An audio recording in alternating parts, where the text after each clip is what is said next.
The biggest challenge that you currently have is because of your success. Great companies understand this principle because in the face of the deepest, darkest times, they take extraordinary risk, they take innovative ideas, and they put them into practice. How do you take initiative? How do you take the lead, no matter what your title is at work? This is the most important time. We're at a time right now where we are looking to our leaders for inspiration. We're looking to our jobs for security. But this is also the optimum time to be able to lead ourselves and create our own destiny. And Michelle Reyes here, her book is called Lead Yourself First. Let's talk a little bit about your book. There are a lot of people in this situation, and I think that they don't even realize it. There are people who settle for the status quo. We like the status quo. We like things to just stay the way they are. Is that true or not? Yeah, of course. Sometimes we don't have to even be out of bed to start giving ourselves a hard time. All we have to do, if we do have someone lying next to us, all we have to do is just open our eyes and look at them. And then we think to ourselves, yep, you're still here.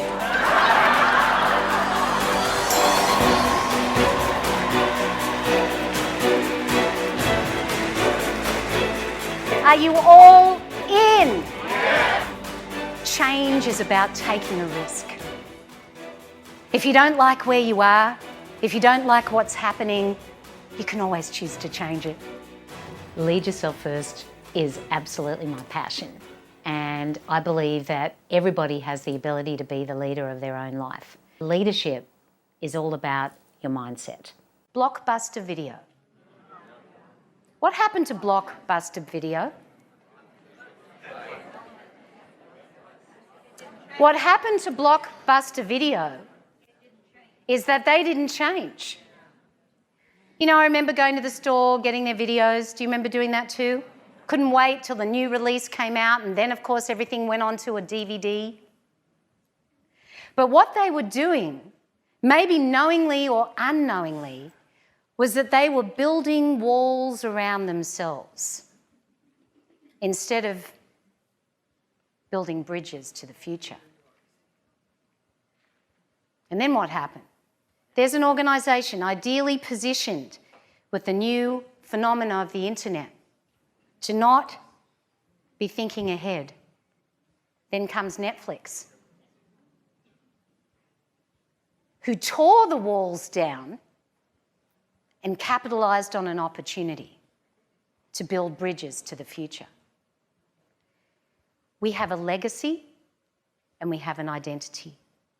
And when it comes to change, we don't want to lose that identity and that legacy. We're afraid of things that may not even happen. We just think that they will. How many of you can relate to the idea that we manufacture a lot of our own fear? We create a lot of it in our own minds. And the famous poet Anonymous once said, "Many an open mind should be closed for repairs." Taking the lead is taking ownership. It's about taking initiative. It's about taking the responsibility to create change, and that involves taking action. And we all have the capacity to do that, so it has to start with you.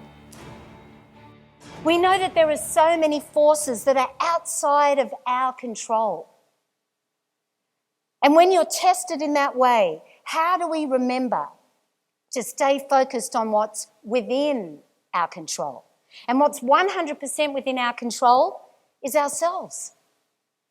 If you search the word leadership on Google, you are going to find over 500 million search results.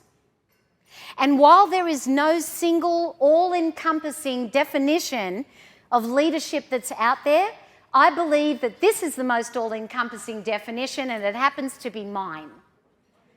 Leadership is a state of mind. It has nothing to do with our job title. It's all about who we are. It's all about our character. So we are excellent at telling other people about what they can do to be different and to do things better. But what I'm more interested in is, what do we tell ourselves? Do you ever talk to yourself?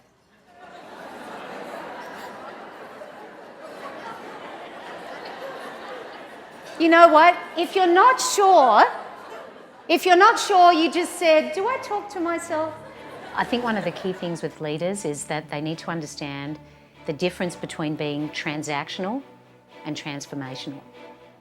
And when people are transactional, they're just going through the motions of getting things done.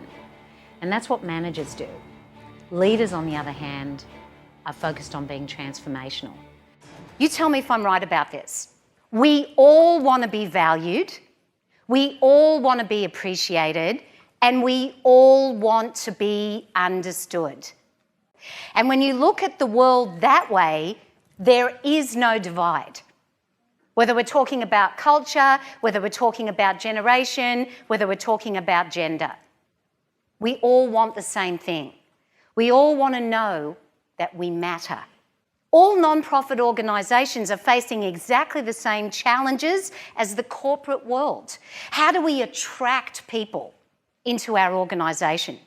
Note that I said, how do we attract people? Not how do we get them in kicking and screaming, but how do we attract them?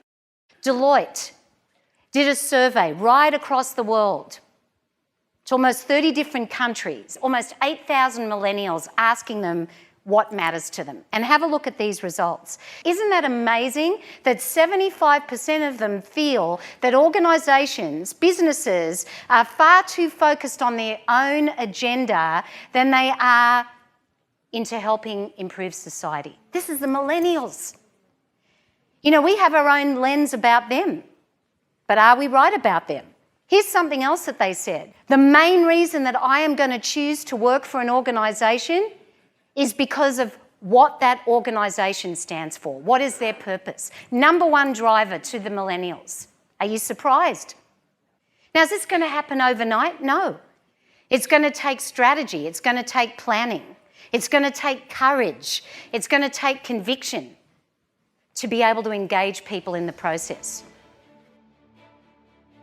Ladies and gentlemen, the richness of our lives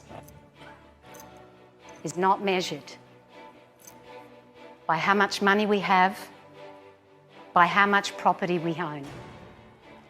The richness of our lives is measured by the enduring relationships and the friendships that we form over the course of our life. Nothing means more to us than connection. No matter how high-tech the world becomes, it always will be about people.